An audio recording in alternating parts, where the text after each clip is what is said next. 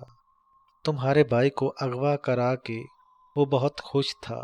وہ جانتا تھا کہ اب اس کی راہ میں کوئی کانٹا نہ آئے گا، مگر تمہارے جنم نے اسے جنم جلا بنا دیا، اور وہ کسی طرح جنم جلا بننے کو تیار نہ تھا۔